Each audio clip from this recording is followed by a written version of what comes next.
Очередной профилактический рейд специалистов фонда капитального ремонта на этот раз проходит по улице Чахкиева.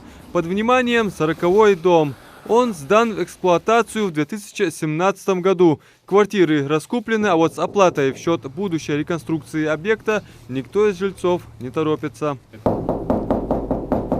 Сценарий привычный. Сотрудники продолжают пытаться достучаться до жильцов, но безрезультатно. И так, этаж за этажом, пока кто-то все-таки не решился открыть нам дверь. Мы по всем квартирам разъясняем. У вас 30-я же квартира? Да, да. Да, долг хаинчин. Хаус лачен. Я в квартире снимаю. Я квартирантка, поэтому. Ну, хорошо тогда. К арендатору претензий нет. Их попросили передать об обязательной оплате владельцу квартиры. Как выяснилось, хозяин ни разу не заплатил взнос с 2017 года. Он должен почти 20 тысяч рублей. И это неудивительно. Здесь почти каждый должник. Из 40 квартир ежемесячно оплачивают только 5 жителей. Нам все-таки удалось пообщаться с добросовестным владельцем. Насколько вы думаете, это нужно вообще для жильцов? Конечно, нужно. Все меняется. Все, как даже вот видите, что необходимо подкрасить, даже, может быть, личных площадок по новой покрасить.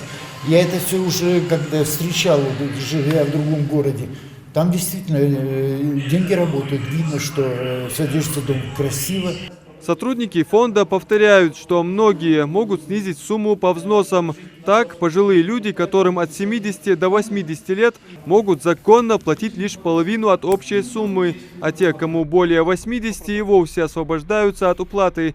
Также действует скидка на репрессированных и людей с инвалидностью. Многие просто не понимают, за что платят деньги, и здесь важно провести разъяснительную работу.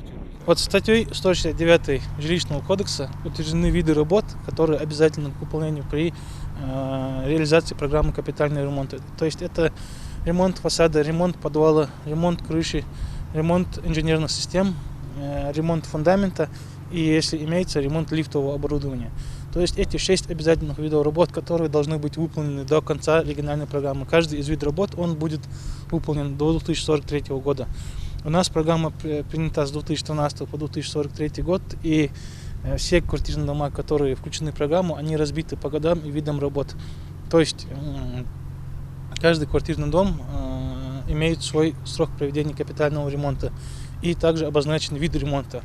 А те, кто отказываются напрочь платить, разбираются потом в суде. Причем владельцы жилплощади должны понимать, что заплатить придется. Вот только чем дольше растягивать этот процесс, тем больше будет и сумма. Владелец квартиры заплатит не только взнос, но и пени. Но это касается уже злостных нарушителей. До того, как фонд капитального ремонта обратится в суд, собственник помещения подойдет, позвонит нам на горячую линию, как-то напишет, мы можем заключить соглашение о реструктуризации долга, то есть долг разбивается на 6 месяцев, и человек потихоньку оплачивает свои износы.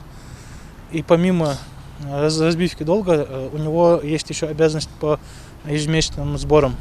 То есть он то, что ему начисляется за месяц, оплачивает, и кроме этого и делит долг, и тоже по частям погашает задолженность.